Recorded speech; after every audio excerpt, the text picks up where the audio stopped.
नमस्कार दर्शक मित्रों, हार्दिक स्वागत है आपका एसीपीसी एडमिशन प्रोसेस 2020 के पार्ट 3 में। दर्शक मित्रों, पिछले साल की तुलना में जो एडमिशन प्रोसेस है उसमें बहुत सारे परिवर्तन हुए हैं। तो आपको ताज़ा अपडेट देने के लिए, जानकारी देने के लिए और आपके प्रश्नों का समाधान करने के लिए हम एक वीडियो की पूरी सीरीज लेकर आए हैं। तो आइए देखते हैं आज के प्रश्न। तो आज का पहला प्रश्न है दर्शक मित्रों कि रजिस्ट्रेशन करते समय कौन कौन से डॉक्यूमेंट्स की आवश्यकता होगी। दर्शक मित्रों, मैं आपको बताना चाहूंगा जून एंड में लगभग रजिस्ट्रेशन प्रोसेस आपकी शुरू हो जाएगी और आप में से बहुत सारे लोग जो रजिस्ट्रेशन है पहली बार कर रहे हैं, लेकिन आपको चिंता की कोई आवश्यकता नहीं है, क्योंकि रजिस्ट्रेशन कैसे करना है उसकी स्टेप बाय स्टेप आपको हम जानकारी देंगे और आप आसानी से रजिस्ट्रेशन कर पाएंगे। लेकिन प्रश्न ये उठता है कि कौन कौन से डॉक्यूमेंट आपको रजिस्ट्रेशन के समय साथ रखने पड़ेंगे। जब रजिस्ट्रेशन प्रोसेस शुरू होगी दर्शक मित्रों, तो आपको कुछ समयावधि दी जाएगी, कोई टाइम पीरियड दिया जाएगा और उस टाइम पीरियड में आपको रजिस्ट्रेशन करना होगा और आपको जरूरी डॉक्यूमेंट भी सबमिट करने होंगे। तो बेहतर ये होगा दर्शक मित्रों कि आप जो डॉक्यूमेंट है वो सब तैयार करके रखें, ताकि जैसे ही रजिस्ट्रेशन प्रोसेस शुरू हो आप वो डॉक्यूमेंट स्कैन करके अपलोड कर सकें। दर्शक मित्रों, आप तो जानते हैं कि कोरोना बहुत तेजी से बढ़ रहा है, तो हमारी आपको सलाह यही है कि जो डॉक्यूमेंट है आप पहले से प्रिपेयर करके रखें, क्योंकि जब रजिस्ट्रेशन होगा तो सभी लोग एक साथ डॉक्यूमेंट बनवाने के लिए गवर्नमेंट के ऑफिस में निकलेंगे, तो वहां पर भीड़ भाड़ ना हो, इसलिए आप डॉक्यूमेंट जो है पहले से ही बनवा कर रख लें। अब कौन कौन से डॉक्यूमेंट की आवश्यकता होगी, कौन से फॉर्मेट में डॉक्यूमेंट चाहिए, क्या क्या सावधानी रखनी चाहिए, कैटेगरी का लाभ लेने के लिए कौन कौन से डॉक्यूमेंट चाहिए और ये डॉक्यूमेंट्स कहाँ से मिलेंगे, इन सब बातों के बारे में हम इस वीडियो में जानते हैं आगे। तो दर्शक मित्रों, रजिस्ट्रेशन करते समय कौन कौन से डॉक्यूमेंट की आवश्यकता होगी उनके बारे में अपन बात करेंगे। तो सबसे पहले आपको आवश्यकता होगी पासपोर्ट साइज फोटोग्राफ की, और जो फोटो है वो आपका लेटेस्ट होना चाहिए, नया फोटो होना चाहिए। आप चाहें तो ये फोटोग्राफ आप अपने मोबाइल से भी खींच सकते हैं। खास ध्यान ये रखना है दर्शक मित्रों कि आपका जो बैकग्राउंड है वो साफ होना चाहिए, और अगर व्हाइट बैकग्राउंड रहेगा आपके फोटो का तो वो सबसे बेहतर रहेगा। कई लोग अपने पुराने फोटो का स्कैन करते हैं, लेकिन उसमें आपको खास ध्यान ये रखना है कि आपका जो फोटो है वो ब्लर नहीं होना चाहिए और फोटो में क्लैरिटी होनी चाहिए। उसके साथ ही आपका जो फोटोग्राफ है वो 100 KB का होना चाहिए। अगर आप अपने मोबाइल से फोटो लेते हैं तो वो 4-5 MB से तो ज्यादा का ही होगा।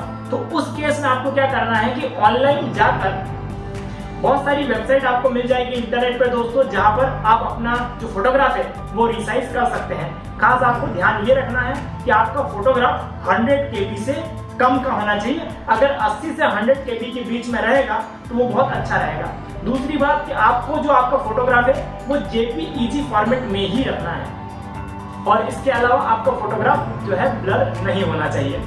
दर्शक मित्रों, दूसरा डॉक्यूमेंट जो है आपको डेट ऑफ बर्थ के प्रूफ की आवश्यकता होगी। इसमें आप स्कूल लिविंग सर्टिफिकेट भी दे सकते हैं और आधार कार्ड की जो स्कैन कॉपी है वो भी आप दे सकते हैं, लेकिन ध्यान आपको ये रखना है कि आपको इसका PDF फॉर्मेट देना है, और इसका जो साइज है वो 200 KB से कम होना चाहिए। 150 से 200 KB रहेगा तो सबसे बढ़िया रहेगा। और आप चाहें तो अपने आधार कार्ड का जो है स्कैन अपने मोबाइल से भी किसी एप्लीकेशन के द्वारा कर सकते हैं। उसका निश्चित रूप से साइज जो होता है, जब हम मोबाइल से करते हैं तो कई बार साइज 2 MB या उससे ज्यादा का होता है, लेकिन यहाँ पर जो मांगा है वो 200 KB का मांगा है। तो आप PDF रिसाइज करके किसी भी वेबसाइट पर जाएंगे, इंटरनेट पर सर्च करेंगे तो आपको आसानी से वेबसाइट मिल जाएगी जहाँ पे आप रिसाइज कर पाओगे। साथ में आपको ध्यान ये रखना है कि आपका जो स्कैन कॉपी है वो ब्लर नहीं होना चाहिए और सारी डिटेल्स उसमें प्रॉपर क्लियर दिखाई देनी चाहिए। दर्शक मित्रों, नेक्स्ट डॉक्यूमेंट यानी तीसरा डॉक्यूमेंट है HSC की मार्कशीट। आपको अपने HSC की मार्कशीट की स्कैन कॉपी लगानी है। यदि आपके पास हार्ड कॉपी नहीं आई है तो आप फिर इंटरनेट कॉपी भी यूज कर सकते हैं। तो डायरेक्ट आप जो इंटरनेट कॉपी है उसका PDF फॉर्मेट अपलोड कर सकते हैं।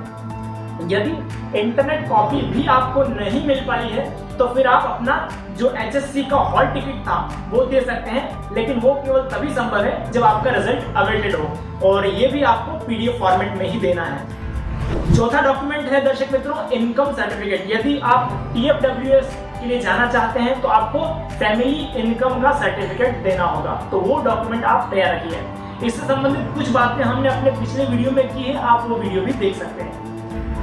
तो दर्शक मित्रों, पांचवा डॉक्यूमेंट है कास्ट सर्टिफिकेट। यदि आप कैटेगरी का लाभ लेना चाहते हैं, SC, ST, SE, BC, EWS category का लाभ लेना चाहते हैं तो आपके लिए कास्ट सर्टिफिकेट अनिवार्य होगा।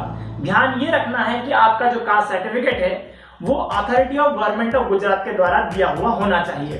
छठा डॉक्यूमेंट है दर्शक मित्रों, scan copy of valid in serviceman और ex serviceman category if applicable. दर्शक मित्रों, ये उन लोगों के लिए होता है जो सोल्जर्स के सन या डॉटर होते हैं, उनको यदि इस कैटेगरी का लाभ लेना है तो वो ये सर्टिफिकेट अपने साथ रख सकते हैं। तो दर्शक मित्रों, अभी आपने देखा कि आपको रजिस्ट्रेशन करते समय कौन कौन से डॉक्यूमेंट की आवश्यकता होगी। चलिए आइए देखते हैं कि कैटेगरी का लाभ लेने के लिए आपको कौन से डॉक्यूमेंट की आवश्यकता होगी। तो यदि जैसा कि मैंने कहा आप SC, ST, SE, BC, EWS category से बिलोंग करते हैं तो आपको कास्ट सर्टिफिकेट देना होगा। यदि आप SE, BC कैटेगरी को बिलोंग करते हैं तो आपको नॉन क्रीमी लेयर का सर्टिफिकेट देना होगा। यदि आप TFWS का लाभ लेना चाहते हैं तो उस केस में आपको फैमिली इनकम का सर्टिफिकेट देना होगा।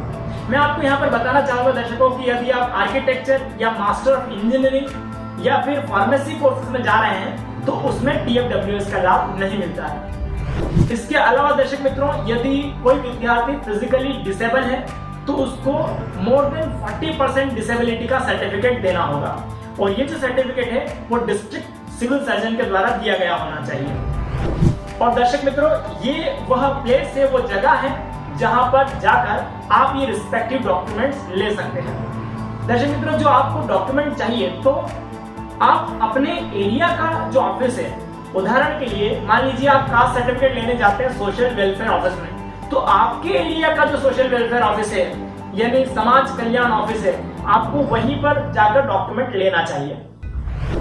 तो अब देखते हैं दर्शक मित्रों कि आपको कौन कौन सी सावधानी रखनी चाहिए।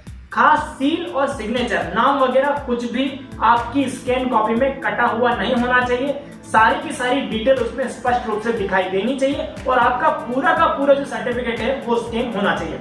इसके अलावा आपका स्कैन कॉपी का जो PDF फॉर्मेट है या फिर जो इमेज है वो ब्लर नहीं होना चाहिए। आपको अपलोड करना है, जो कहा गया साइज है वही अपलोड करना है, इस बात का खास ध्यान रखें। और आपको जहां पर जो डॉक्यूमेंट अपलोड करने के लिए बोला है वहां पर वही डॉक्यूमेंट अपलोड करना है, वरना कई बार ऐसा होता है कि इनकम सर्टिफिकेट जहां पर बोला होता है वहां पर बच्चे गलती से कास्ट सर्टिफिकेट अपलोड कर देते हैं और फिर बाद में कुछ परेशानियां हो सकती है। तो खास आप ध्यान रखें, 2-3 बार चेक करें और उसके बाद अपलोड करें। बहुत अच्छा होगा यदि आप हर डॉक्यूमेंट का नाम लिख देंगे ताकि आपका जो डॉक्यूमेंट है वो सही जगह स्कैन करके अपलोड हो। और फिर से हम एक गुजारिश करना चाहेंगे आपसे कि जो डॉक्यूमेंट्स हैं वो अगर आप पहले से ही तैयार रखेंगे तो आपको अंतिम समय पे भागा दौड़ी नहीं करनी पड़ेगी। और आपको अंत में डॉक्यूमेंट अपलोड करने के बाद रजिस्ट्रेशन कंफर्म करना होगा और कंफर्म करने के पहले आपको सारी डिटेल्स 2-3-4 बार चेक कर लेनी है। कोई भी गलती कंफर्म करने के पहले नहीं होनी चाहिए, क्योंकि कंफर्म करने के पहले अगर आप कोई गलती करते हैं तो आप ऑनलाइन ही उसको एडिट कर सकते हैं, लेकिन कंफर्म करने के बाद अगर आपको कुछ भी एडिट करना है तो उसके लिए आपको मेल करना होगा ACPC में। दर्शक मित्रों, यदि आपको ACPC संबंधित कोई प्रश्न है या रजिस्ट्रेशन संबंधित कोई प्रश्न है या डॉक्यूमेंट संबंधित कोई भी प्रश्न है तो आप यहाँ पर दिए हुए नंबर पर संपर्क कर सकते हो या फिर आप हमें कमेंट सेक्शन में भी कमेंट करके बता सकते हो। हमें आपके प्रश्नों का समाधान करके बहुत खुशी होगी। दर्शक मित्रों, ये जो है हमारा व्हाट्सएप नंबर है, इस पर आप एडमिशन हेल्प करके मैसेज कर सकते हो। हम आपको उपयोगी वीडियो और नई अपडेट्स भेजते रहेंगे। दर्शक मित्रों, यदि आप स्कॉलरशिप लेना चाहते हैं इंजीनियरिंग करने के साथ तो हमारे पास बहुत अच्छी स्कॉलरशिप अवेलेबल है, जिसमें बिना किसी आय के प्रमाण पत्र के किसी भी कैटेगरी का विद्यार्थी इस स्कॉलरशिप का लाभ ले सकता है। यह स्कॉलरशिप ACPC की रैंक के आधार पर मिलती है। इसकी अधिक जानकारी आप डिस्क्रिप्शन में दिए गए लिंक पर क्लिक करके वीडियो देख के ले सकते हैं। तो दर्शक मित्रों, आशा है आपको ये वीडियो पसंद आया होगा।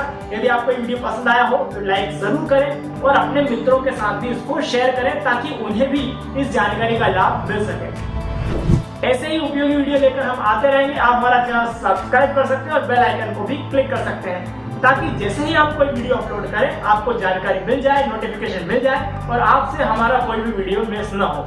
ये वीडियो देखने के लिए और हमारे साथ बने रहने के लिए आपका बहुत बहुत धन्यवाद।